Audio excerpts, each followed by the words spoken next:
अस्सलाम वालेकुम। जहांदेव अब्बासी एक नए यूट्यूब प्रोग्राम के साथ हाजिर है। आज हम बात करेंगे आला अदलिया में जजों के ख़िलाफ़ जो शिकायत आती हैं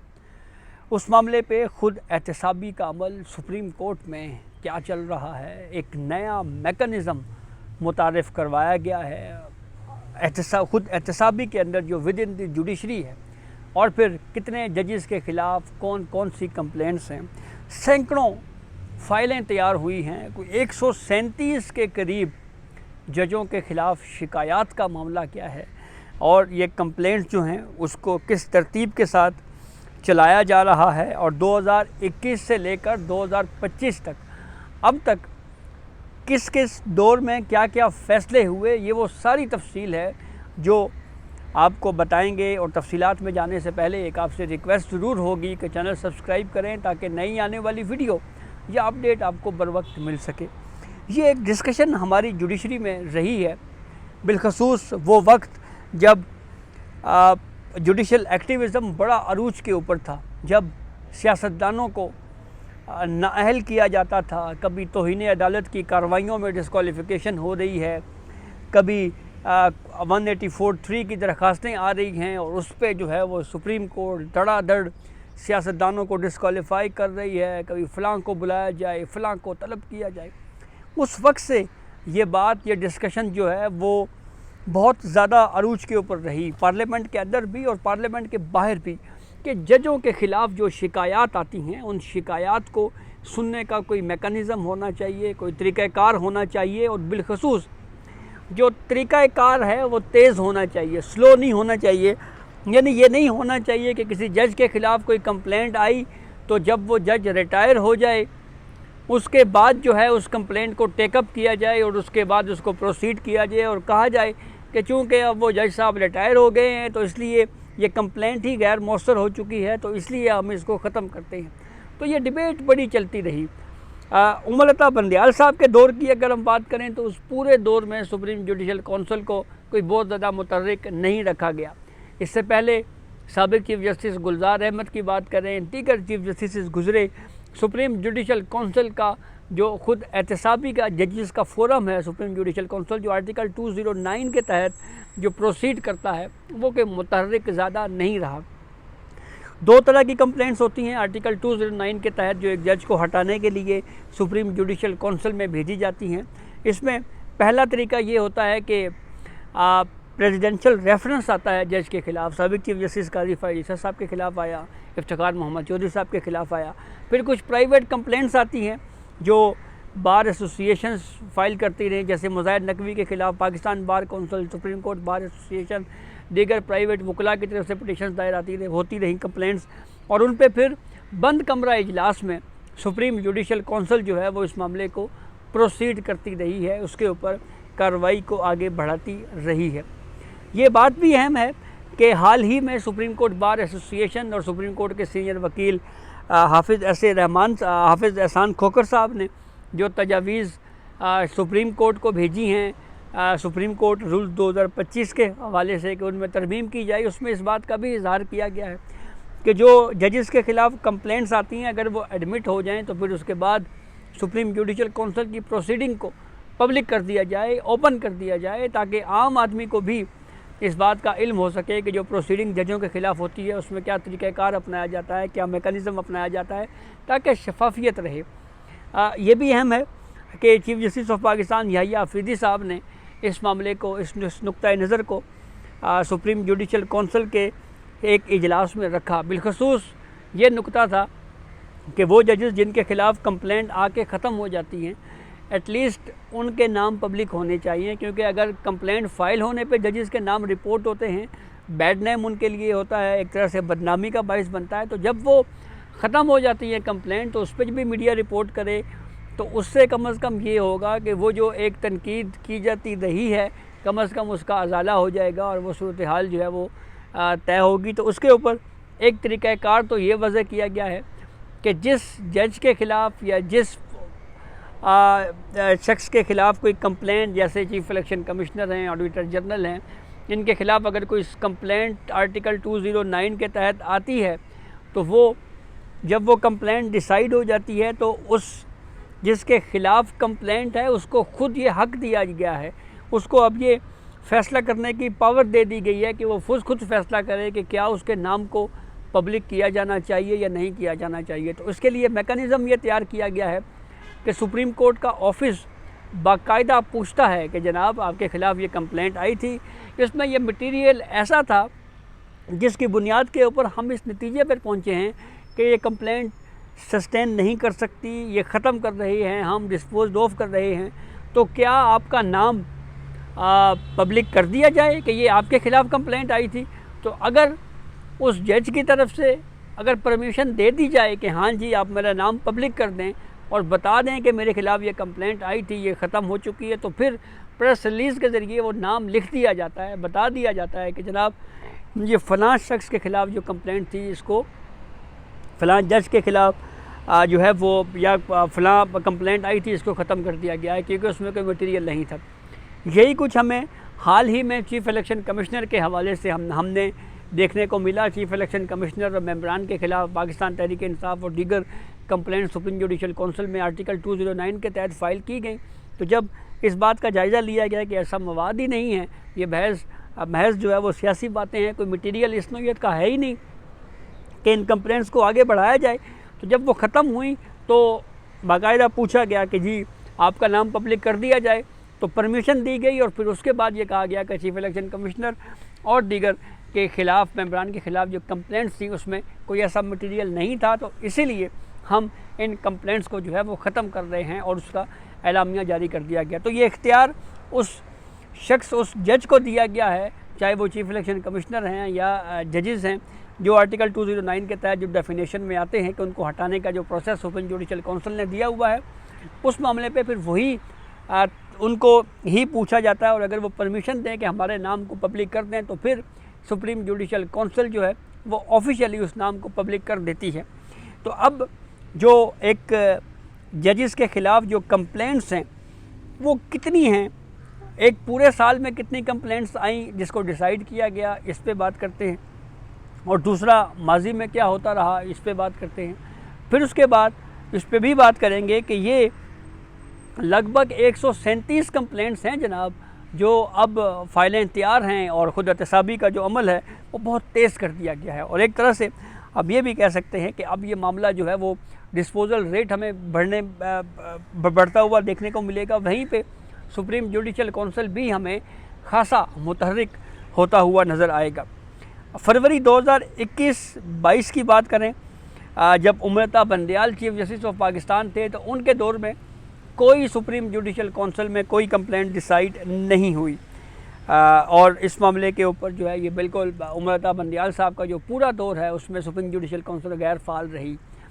उसके बाद चीफ जस्टिस ऑफ पाकिस्तान काजी फाइज ईसा जब आए तो उन्होंने सुप्रीम जुडिशल काउंसिल को बहुत ज़्यादा मुतहर्रिक किया।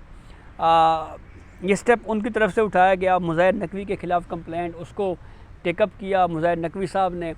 पेंशन बचाने के लिए रिज़ाइन दे दिया। सुप्रीम जुडिशल काउंसिल ने प्रोसीड को आगे बढ़ाया और ये होल्ड किया कि जनाब ये मुमकिन नहीं है कि जब आपको लगे कि आप अब जज नहीं रह सकते, आपको हटाया जा रहा है, तो उससे पहले आप पेंशन बचाने के लिए रिज़ाइन दे दें। तो एक प्रिंसिपल तय हुआ और 2022-23 में अगर हम बात करें तो 21 कंप्लेंट्स जो हैं वो उनको ऊपर फैसले हुए। सरदार तारिक मसूद साहब जज हैं सुप्रीम कोर्ट के, उनके ख़िलाफ़ भी इस तरह की एक प्रॉक्सी पिटीशन, सिर्फ ये वजह थी कि उस वक्त जो लीगल ओपिनियन था कि मुज़ाहिर नकवी के ख़िलाफ़ कंप्लेंट को आगे बढ़ाने के लिए क्या कंप्लेंट को इंक्वायरी स्टेज में लेके जाना चाहिए, नहीं लेके जाना चाहिए, ये ज़िम्मेदारी सरदार तारिक मसूद साहब को दी गई थी। उन्होंने ओपिनियन दिया कि ऐसा मटीरियल है जिसकी बुनियाद के ऊपर प्रोसीड आगे मामला किया जा सकता है। तो एक कंप्लेंट सरदार तारिक साहब के ख़िलाफ़ भी आ गई। तो ये भी हमारे यहाँ बदकिस्मती से रिवायत रही है कि जिस जज को कोई कंप्लेंट का जायज़ा कानूनी राय के लिए कि आप बताएं कोई ऐसा मटेरियल है जिसकी बुनियाद के ऊपर प्रोसीड आगे किया जा सकता है, नहीं किया जा सकता, तो उस जज के ख़िलाफ़ भी जो है वो कंप्लेंट आ जाती है। क्योंकि सुप्रीम जुडिशल काउंसिल में ये लिखा हुआ है कि जुडिशल काउंसिल जो है वो एक ओपिनियन के लिए कि क्या जो कंप्लेंट किसी जज के ख़िलाफ़ आई है कोई ऐसा मटेरियल है जिसकी बुनियाद के ऊपर इसको मज़ीद प्रोसीड के लिए मामला किसी जज के सपुर्द लीगल ओपिनियन के लिए दिया जा सकता है, नहीं लिया जा सकता, तो वो मामला सौंपा जाता है, कंप्लेंट सौंपी जाती है और फिर उसके बाद उसका जायज़ा लेकर उसको डिसाइड किया जाता है। तो 2023-24 की अगर हम बात करें तो 53 कंप्लेंट्स सुप्रीम जुडिशल काउंसिल में डिसाइड हुई। 2024-25 की अगर हम बात करें तो 70 कंप्लेंट्स जजेस के ख़िलाफ़ जो हैं आई और उनको डिसाइड किया गया। अब गुज़िश्ता एक साल की अगर हम बात करें तो 64 कंप्लेंट्स के ऊपर फैसले हुए हैं। इस वक्त की सूरत हाल ये है जनाब कि 72 कंप्लेंट्स जो सुप्रीम जुडिशल काउंसिल में पेंडिंग है वो मुख्तलिफ़ जजेस को मार्क कर दी गई हैं और उनको भिजवा दी गई हैं और कहा गया है कि ये इन कंप्लेंट्स के ऊपर आप हमें ओपिनियन दें, राय दें कि क्या इन कंप्लेंट्स में कोई ऐसा मटेरियल है जिसकी बुनियाद के ऊपर फर्दर प्रोसीड किया जाए इस मामले को, या आपके ख्याल में ये कंप्लेंट्स जो हैं वो ख़त्म कर दी जाएं। तो इन 72 में से अगर फ़र्ज़ करें जो लीगल ओपिनियन जजेस की तरफ से राय कानूनी तौर के ऊपर ये आती है कि कोई ऐसा मटेरियल नहीं है जिसकी बुनियाद के ऊपर इन कंप्लेंट्स को आगे बढ़ाया जाए, तो ऐसी सूरत हाल में ये सारी कंप्लेंट्स जो हैं वो ख़त्म करके फिर इन 72 कंप्लेंट्स जिनके ख़िलाफ़ आई हैं उनसे पूछा जाएगा कि जनाब आपके ख़िलाफ़ ये कंप्लेंट्स आई थी, क्या हम इनको पब्लिक कर दें, आपके नाम पब्लिक कर दें कि आपके ख़िलाफ़ ये कंप्लेंट्स आई हैं, तो हमने जायज़ा दिया कि इनमें कोई ऐसा मटेरियल नहीं है इसलिए इनको दाखिल दफ्तर किया जा रहा है, इनको ख़त्म किया जा रहा है। तो अगर इन सब ने 72 के 72 ने या इनमें से कुछ ने अगर ये परमिशन दे दी कि जनाब हमारा नाम पब्लिक कर दिया जाए तो पब्लिक कर दिया जाएगा, और अगर ना दी तो खुफिया रखा जाएगा। तीसरी सूरत हाल ये होगी कि अगर इनमें से कुछ कंप्लेंट्स में अगर ओपिनियन ये आ गया कि जनाब ऐसा मटेरियल है जिसकी बुनियाद के ऊपर प्रोसीड आगे किया जा सकता है, सुप्रीम जुडिशल काउंसिल को अपनी कार्रवाई आगे बढ़ानी चाहिए, तो फिर इंक्वायरी स्टेज में ये मामला बदल जाएगा और फिर बाकायदा नोटिस का प्रोसेस होगा और नोटिस के अमल के बाद जो है प्रोसीड आगे होगा और फिर कार्रवाई बढ़ते बढ़ते फिर उसके बाद ये देखने वाली बात होगी कि एविडेंस इस लेवल का है जिसकी बुनियाद के ऊपर इन जजेस को हटाया जाए या क्या अमल आगे बढ़ाया जाए। इसके अलावा 65 कंप्लेंट्स ऐसी हैं जिनका सारा रिकॉर्ड, सारी फाइलें तैयार हो चुकी हैं और वो जब तैयार हैं 72 का मामला हल होगा तो फिर उसके बाद ये जो 65 कंप्लेंट्स हैं इनको राय के लिए, ओपिनियन के लिए मेंबर्स को भेजा जाएगा, जजेस को भेजा जाएगा, ट्रांसफ़र किया जाएगा और उनसे पूछा जाएगा कि जनाब अब ये जो 65 कंप्लेंट्स हैं इसके बारे में आप हमें बताएं, क्या इन कंप्लेंट्स में कोई ऐसा मटेरियल है जिसके बुनियाद के ऊपर प्रोसीडिंग आगे बढ़ाई जाए या प्रोसीडिंग को यहीं पे रोक दिया जाए, और अगर मटेरियल है तो फिर उस बुनियाद पे प्रोसीड आगे होगा। अगर ये कहा जाता है जी इनमें से कुछ के नहीं हैं तो फिर उस सूरत हाल में वही प्रिंसिपल उनसे पूछा जाएगा कि जनाब आपका नाम पब्लिक कर दें कि आपके ख़िलाफ़ कंप्लेंट आई थी और आपको क्लीन चिट है, आपके ख़िलाफ़ इल्ज़ाम गलत है, बेबुनियाद है, ये दाखिल दफ्तर किया जा रहा है। तो अगर वो साहब परमिशन देते हैं तो फिर वो फ़ाइल जो है वो नाम पब्लिक किया जाएगा ये कि फ़लाँ जज के ख़िलाफ़ ये मामला आया था। तो ये मजमूई तौर के ऊपर जब इस पूरे प्रोसेस में 137 फ़ाइलें हैं, 137 कंप्लेंट्स हैं जो जजेस के ख़िलाफ़ जो है वो चल रही हैं। अब इस्लामाबाद हाई कोर्ट के ख़िलाफ़ में इस्लामाबाद हाई कोर्ट के जजेस जो हैं उनके ख़िलाफ़ भी जो कंप्लेंट्स हैं उसका भी सुप्रीम जुडिशल काउंसिल जायज़ा ले रही है। इस मामले पे बहुत कुछ रिपोर्ट भी हुआ। इवन जो जजेस ट्रांसफ़र केस था सुप्रीम कोर्ट में जो जस्टिस दोहर के ख़िलाफ़ जो 5 जज दरख्वास्त गुजार बन के आए थे, उनके वकील जो सीनियर वकील हैं सुप्रीम कोर्ट के मुनीर मलिक साहब, उन्होंने आर्ग्यूमेंट्स करते हुए ये बात कही जी कि ये मामले पे हमारे इन जजेस के ख़िलाफ़ जो है वो धड़ाधड़ कंप्लेंट्स आना भी शुरू हुई हैं। तो ये वो सारी चीज़ें हैं जो बहरहाल फैक्ट्स भी हैं, वो हक़ाइक़ हैं, लेकिन उसके अलावा इस वक्त इन इस्लामाबाद हाई कोर्ट के जजेस के ख़िलाफ़ कंप्लेंट जो हैं वो अभी स्टिल पेंडिंग तो हैं ना जी। अभी तक उस मामले के ऊपर ये नहीं कहा जा सकता जी कि कुछ चीज़ें जो है वो डिसाइड हो चुकी हैं, और अगर कुछ डिसाइड होता भी है तो यहाँ पे भी वही अमल दोहराया जाएगा कि उन सिटिंग जजेस इस्लामाबाद हाई कोर्ट के हों या किसी और के हों, उनसे बाकायदा पूछा जाएगा कि जी आपके ख़िलाफ़ ये फ़लाँ कंप्लेंट आई थी, इसका जायज़ा लिया गया है और ऐसा मटेरियल हमें नहीं मिला जिसकी बुनियाद के ऊपर प्रोसीड आगे किया जाए। फ़र्ज़ कर लें अगर इस नतीजे में कौंसिल पहुँचती है या कोई कानूनी राय दी जाती है तो फिर उसके बाद कौंसिल जायज़ा लेकर पूछेगी और फिर अगर जज साहब ने परमिशन दे दी तो नाम पब्लिक किया जाएगा, अदरवाइज़ वो मामला वहीं पे जो है सिर्फ लिख दिया जाएगा जी कि इतनी कंप्लेंट्स आई थी और उनको ख़त्म कर दिया गया। तो सुप्रीम जुडिशल काउंसिल एक मरतबा फिर भरपूर अंदाज में मुतहर्रिक होने जा रही है और इस मामले पे बहुत तेज़ी के साथ जो है वो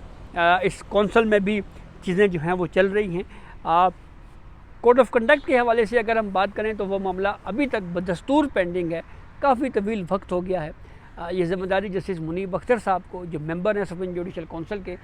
उनको सौंपी गई थी। और ये भी थोड़ा सा बैकग्राउंड आपको बताते हैं कि जब इस्लामाबाद हाई कोर्ट के जजों ने सुप्रीम जुडिशल काउंसिल को ख़त लिखा था तो उस ख़त को आर्टिकल 184(3) में की प्रोसीडिंग में तब्दील करते हुए सुप्रीम कोर्ट ने प्रोसीड किया। उस बेंच में शामिल थे जस्टिस याहिया अफरीदी, जो इस वक्त चीफ जस्टिस ऑफ पाकिस्तान हैं।